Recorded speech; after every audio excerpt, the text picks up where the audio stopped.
Now I introduce text orientation button. This button rotates the text vertically or at any angle.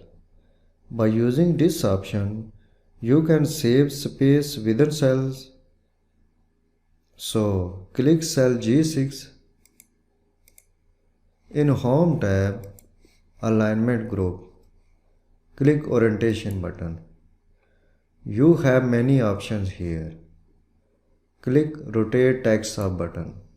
Now you can see the text rotates vertically or 90-degree anti-clockwise. Click Align Center button to align text in the middle of cell.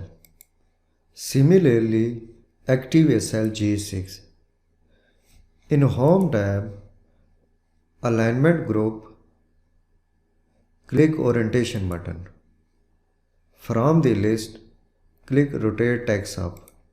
When you click Rotate Text Up button, the cell rotates vertically or 90-degree anti-clockwise. Click Align Center button to align the text in the middle of cell.